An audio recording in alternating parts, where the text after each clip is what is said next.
कामचोर देवरानी। एक बार की बात है, सुषमा अपने पूरे परिवार के साथ खुशी खुशी मोहन नगर में रहती थी। उसकी 2 बहुएं थी, पल्लवी और शिवानी।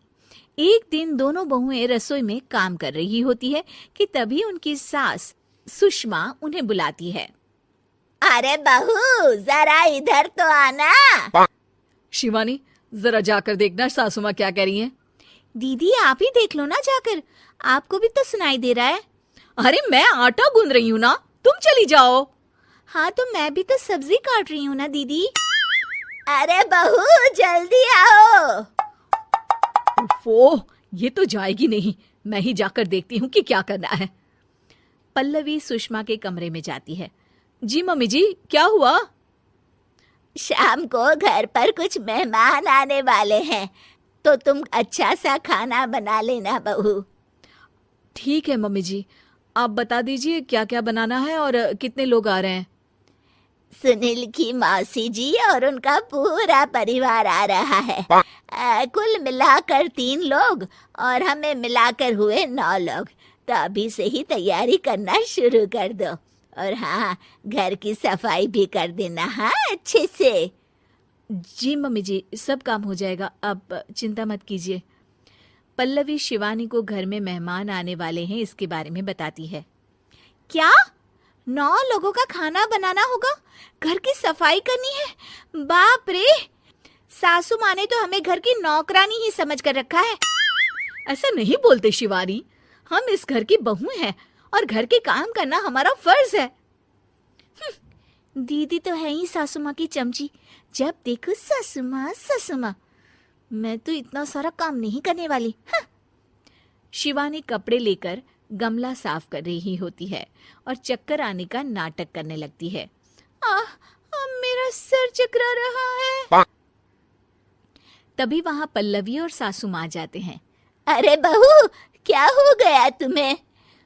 मम्मी जी, बहुत तेज सर में दर्द हो रहा है। तुम एक काम करो शिवानी, आराम कर लो। नहीं नहीं दीदी, घर में मेहमान आने वाले हैं, मुझे आपकी मदद करनी चाहिए। अरे कोई बात नहीं शिवानी, तुम आराम कर लो, मैं सब काम कर लूंगी। ठीक है दीदी, अगर आप इतना कह रही हैं तो आराम कर लेती हूँ। शिवानी आराम से अपने कमरे में मैगजीन पढ़ रही होती है। इसे कहते हैं आराम की जिंदगी। इतना सारा काम।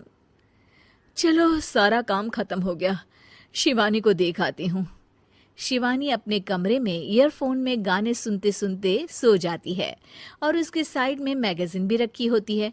पल्लवी वहां आ जाती है और वो सब देखती है। ओहो, तो मतलब सब काम चोरी का बहाना था। अभी बताती हूँ इसको। घर का सारा काम मुझे करना पड़ा और ये महारानी यहाँ मैगजीन पढ़ रही है, गाने सुन रही है। पल्लवी रसोई से एक प्लेट और चम्मच लेकर आती है और शिवानी को थाली बजाकर उठाने लगती है। शिवानी अचानक से उठती है। उठ गई महारानी, गाने भी सुन लिए, मैगजीन भी पढ़ ली।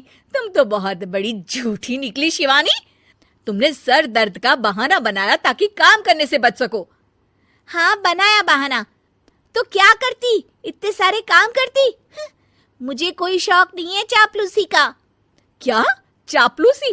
तुम्हें लगता है कि मैं सारे काम चापलूसी के लिए कर रही हूँ? नहीं तो क्या। तभी वहां सासू माँ आ जाती हैं। अरे बहू, वो लोग बस आने ही वाले हैं, तुम तैयारियां कर लो।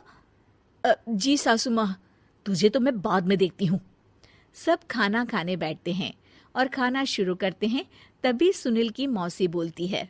वाह भाई वाह, खाना तो बहुत ही अच्छा बना है सुषमा जी, एक एक चीज में क्या स्वाद है। ये सुनकर शिवानी मुंह बना लेती है। उसे अपनी जेठानी की इतनी तारीफ रास नहीं आती। आपकी बहुएं तो बहुत ही अच्छा खाना बनाती हैं। हाँ, बनाती तो दोनों ही अच्छा है, पर आज ना ये सारा खाना बड़ी बहू ने बनाया है। छोटी बहू की तबीयत ठीक नहीं थी, सो इसलिए। मानना पड़ेगा सुषमा जी, आपकी बड़ी बहू तो बहुत ही गुणवान है। पल्लवी की तारीफ सुनकर शिवानी को जलन होती है, पल्लवी ये सुनकर खुश हो जाती है और शिवानी की तरफ देखकर उसे चिढ़ाती है। कुछ देर बाद मेहमानों के जाने का वक्त हो जाता है। मौसी जी सबके लिए उपहार लाई होती है। वो सबको शगुन के पैसे देती हैं और अंत में पल्लवी के पास आती है। तुम्हारे लिए शगुन का लिफाफा तो है ही, पर बहू तुम्हें एक और उपहार भी मिलेगा इतना अच्छा खाना बनाने के लिए। मौसी अपने सोने के कंगन निकालकर पल्लवी को पहना देती है। ये लो, ये मेरे मनपसंद कंगन है, अब से ये तुम्हारे हुए। धन्यवाद मौसी जी। ये देखकर शिवानी तो पूरी तरह से जल जाती है और गुस्से से रसोई में चली जाती है। तभी वहां पल्लवी आ जाती है और उसे अपने कंगन दिखाने लगती है। देवरानी जी, अब आपका सर दर्द ठीक तो है ना? मुझे लगता है कि अब सर दर्द शुरू हो गया होगा आपका।